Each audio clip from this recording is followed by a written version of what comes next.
Welcome to my guys. Sebelumnya, saya sangat berterima kasih banget sama kalian karena kalian sudah mau mengunjungi channel ini. Dan juga terima kasih buat kalian yang sudah mau support channel ini hingga mencapai 1000 subscriber. So, langsung aja kita mulai ceritanya. Scene pun diawali dengan pukulan Yuanxi ke perut jiwa kera raksasa milik Sun Wukong. Di sini Wukong terlihat sudah tak berdaya, sedangkan Yuanxi Tianzun mengatakan bahwa Wukong akan segera berakhir. Duar memeo.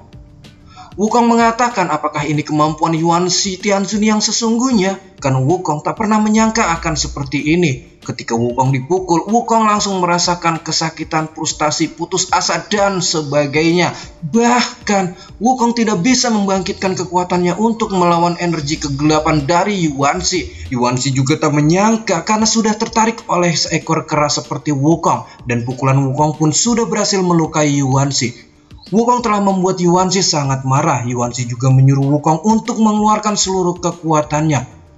Yuanxi juga mengatakan melawan seekor kera sepertinya membuat dia jadi ingin menginjaknya dengan keras. Kini Yuanxi sudah tidak mau lagi mendengarkan perkataan apapun sebelum membuat Wukong menjadi debu.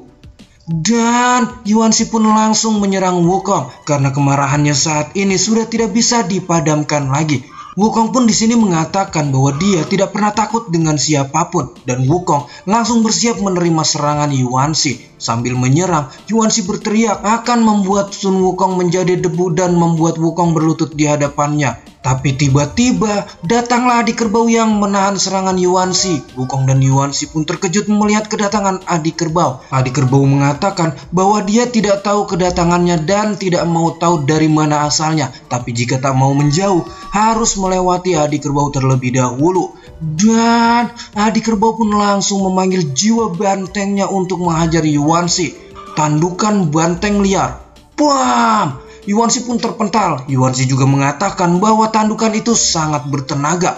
Adik kerbau mengatakan bahwa dia mirip dengan dewa yang diselimuti kegelapan. Adik kerbau juga menanyakan pada Sun Wukong apa yang Wukong lakukan hingga membuat dewa menjadi semarah itu. Wukong pun mengatakan bahwa dia adalah Yuanxi Tianzun, tapi adik kerbau belum pernah mendengarnya. Tapi Wukong di sini sangat mengkhawatirkan karena Xiao Yu masih berada di dalam tubuh Yuanxi. Tapi adik kerbau mengkhawatirkan kalau dia telah mati. Tapi Wukong menyangkalnya karena dia pasti kembali. Faktanya ada batas kekuatannya. Dan Wukong langsung menyuruh adik kerbau mengeluarkan kekuatan Raja Bantengnya dan bekerja sama dengan Wukong melawan Yuanxi. Mendengar Wukong mengatakan itu, adik kerbau pun terkejut karena Wukong sudah mengetahui tentangnya. Adik kerbau juga menanyakan bagaimana Wukong bisa mengetahuinya. Wukong mengatakan untuk jangan pura-pura lagi karena Wukong sudah terkoneksi dengan hati adik kerbau dan sudah tahu rahasia tentangnya. Dan ini sungguh sangat memalukan untuk adik kerbau karena Wukong bisa mengetahuinya dengan baik. Adik kerbau sungguh tidak menyangka jika Wukong bisa mengetahui itu semua. Dan adik kerbau mengatakan dia akan melakukannya ketika Wukong dan dirinya menjadi pengantin. Mendengar kata pengantin, Wukong langsung membayangkan sesuatu yang pahit dan langsung muntah setelah membayangkannya. Sedangkan adik kerbau langsung berteriak apa yang telah dibayangkan oleh Wukong karena adik kerbau sendiri tidak membenci Wukong walaupun kini Wukong sudah menjadi kecil seperti kerdil. Dengan pandai Wukong mengeles bahwa dia sedang melakukan fantasi imajinasi saja. Tapi adik kerbau sangat marah karena Wukong terbukti telah mencuri rahasia hatinya. Adik kerbau meminta tanggung jawab pada Wukong. Wukong pun menerangkan bahwa Wukong tidak melihatnya dan akan merahasiakan semuanya. Wukong juga mengatakan agar supaya adik kerbau tenang karena sedang menghadapi musuh yang kuat. Tiba-tiba batu pun hancur dan itu adalah Yuanxi. Yuanxi juga mengatakan ternyata siluman rendahan sama sekali tidak takut melihat Yuanxi. Dan Yuanxi pun akan membuat kematian mereka dengan sangat buruk. Adik kerbau mengatakan bahwa dewa itu sudah gila. Tapi Wukong mengatakan bahwa harus yakin untuk menghadapinya. Dan pertarungan epik pun akan segera dimulai. Adik kerbau pun langsung menghunuskan tombak banteng Huai-Ji-nya. Tapi tombak itu pun dengan mudah ditangkap oleh Yuanxi. Sedangkan Wukong langsung mengeluarkan toya kera baja. Bam bum bam bum. Melihat kesempatan bagus itu, adik kerbau pun langsung mengeluarkan badai trisula kincir angin. Push.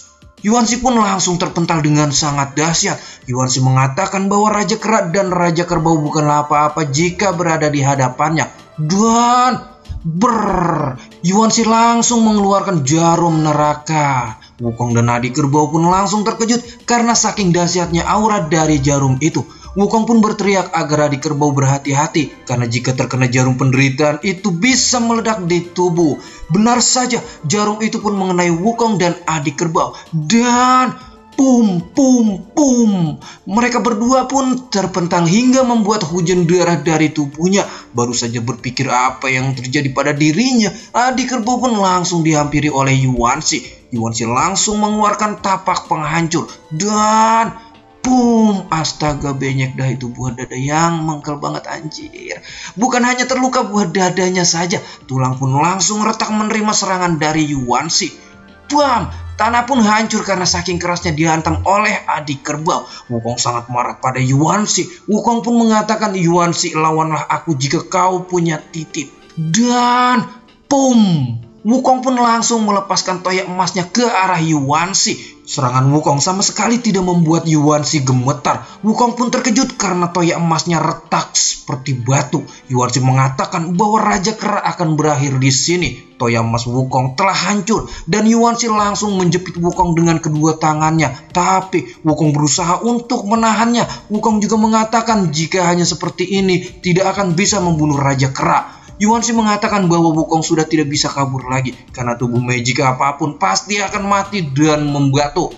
Terlihat tangan Wukong pun sudah mulai retak. Yuan-shi terus menggenjot Wukong hingga Wukong merasakan sakit yang luar biasa dari kehancuran tubuh Wukong.